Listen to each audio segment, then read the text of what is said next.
Hey guys, what's going on? Welcome back to another edition of Intuitive Angling here. Much appreciate you guys taking a little bit of time to watch the video. And today we're going to have a discussion. I'm going to give you guys some tips and advice on how to catch those bass that miss your lures. Say for example, if you throw a topwater lure out there and one blows up on it, how to catch it, come back on it, or if one nips your crankbait and gets off, how to throw back in there and catch it. I'll give you guys some good juice on that. Real quick before we get started here, just a couple quick reminders. Anybody out there interested in booking an on-the-water lesson with me, booking trips for into this late summer, into the fall now, just shoot me a private message on my Facebook page, Randy Blockett Professional Angler, and I can give you all the details for that. And also, don't forget about the View Products tab. When you guys click on the video, you see the View Products tab. I put a bunch of products in there I think you guys might be interested in. If you click on one, channel gets 20 cents every time, so it's a good way to support the channel if you'd like to do that. Okay guys, this is something everybody needs to know because it's going to happen to you. If you guys bass fish long enough, you're going to have some fish that miss your lures, and it can be in the most common is getting a blow up on a topwater, like when a bass blows up on a Zaraspook or a popper, or blows up on a frog or something and you miss it, or maybe it boils on your swim jig, or maybe you're throwing a crankbait or a jerkbait and you feel one hit it and it doesn't get it, and it was a fish. What can you do to throw back in there and catch that?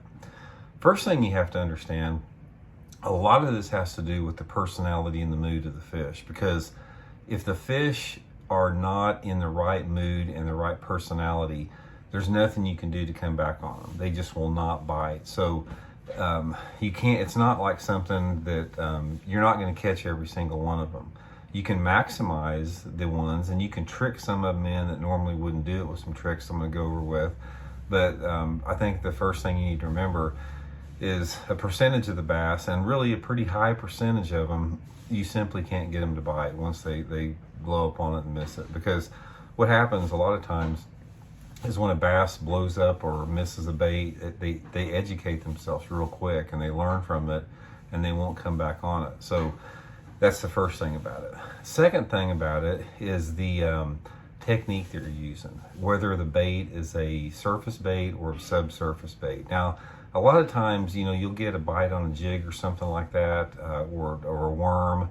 Those are not really the bites that I'm talking about, unless the fish is moving with it and you set the hook and nothing is there, like it got the worm in its mouth a little bit. We'll talk a little bit about that. So I'm going to talk about topwater lures, subsurface lures, and bottom lures.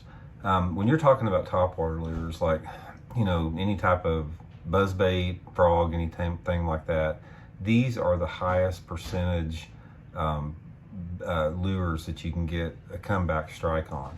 A lot of it has to do with the water temperature. You will find in general across the board for having a follow-up fish is the warmer the water gets, like if it's really hot in the summertime, you catch fewer of those comeback fish than you will if the water's a little bit cooler. There's just something about the mood and personality of the fish. So one of the things you can do on a topwater lure is, if you get a bite on there, is throw back in there with the same topwater immediately and work it a little bit faster, right through the same area, as quick as you can. And one of the big keys, guys, this is probably the biggest tip I can give you, is when you see a fish boil on your buzzbait or your frog or something like that, glue in on that boil. Don't reel in and look down at the trolling motor or look at your depth finder or something like that. As soon as you see that fish boil on something, reel in, and as you're reeling in, just keep looking right there where that fish boiled and fire right back on that spot, because you have got to get right there with that same cast angle to generate the strike. If you miss it by a foot, if you miss it by 2 feet, odds are you're not going to get it. But if you can come back in there with the same bait a little bit faster on the exact same trajectory that you came in on, you got a pretty good chance of catching that fish. If that doesn't work, the next thing I do is I always try to have a wacky rig set up on there. A wacky rig is probably the best bait that you can throw on a fish to come back on it if they won't hit the original bait. So always have a wacky rig on it, count it down all the way to the bottom. It doesn't matter if the water is 2 foot deep or 20 foot deep. A lot of times what happens when those fish come up on a bait, they immediately go right back down. If you pull them up off the bottom to hit a top water, they go right back down. So make sure you let it go all the way to the bottom. Now, crankbaits and stuff like that, if you're, a lot of times, especially on jerk baits, I get a lot of bites when I'm jerking a jerk bait, and you know, I'll stop it and all of a sudden I'll just see my line twitch and I'll set the hook and there'll be nothing there. Or sometimes I'll set the hook and I'll just get a little piece of a scale with it. Same deal with that. First thing you want to do is come back with the crankbait or the jerk bait right through the same trajectory. That's the number one thing that you can do on that. Second with that is always have a duplicate of the same bait in a different color. So say for example, if you were missing some fish on a shad pattern jerk bait, come back in through there with some type of a you know, maybe a chartreuse or some type of a brighter bait, some type of a perch color. A color change will make a big difference on a moving bait. Crankbaits are a prime example. If you miss a fish on a shad pattern square bill, come back in through there with a blackback chartreuse side. A lot of times that color change will generate the bite with it.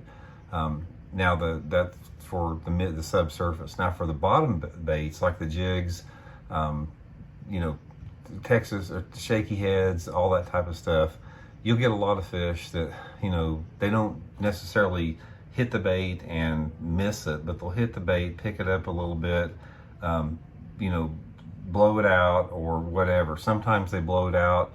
Sometimes they inhale it and blow it out before you even know it. Sometimes they move with it for 5 feet and you set the hook and you get the worm in their mouth. One of the things that you can do when you're doing this is the same thing as cast right back out there with the same bait. And a lot of times you will get that fish to bite on the same bait, but the thing that you have to do with it is you have to hesitate on the hook set, because a lot of times if you've missed that fish by grabbing the tail of the worm or the trailer on your jig, sometimes I'll let it swim for 10, 15, 20 feet before I'll set the hook on it. Very seldom do I you know, gut hook up a fish. Most of the time that I'll catch them on that. So the first thing I do is I try to double the distance that bait before I set the hook. Another thing that you can do with it is always have a 4-inch shaky head or a shaky head on a 4-inch worm rigged up, because if you miss a fish on a jig, a finesse jig, various size Texas rig worm, pitching a creature bait or something like that, there's probably not a better bait to catch that fish as a backup by going to a 4-inch finesse worm on like a light head, like a 1/16 of an ounce head. And I've seen them do this before, especially on like floating worms and flukes and stuff before. You know, I've watched these fish come up and hit it by the tail and just swim off for 20 feet with the bait out of their mouth, except for the tail in their mouth. So a lot of times there's not a lot you can do with it, but those are that's the advice that I give you guys as far as catching those fish that miss it the first time. So hopes to help you guys catch a few more. Please hit that subscribe button and we'll talk later. See you.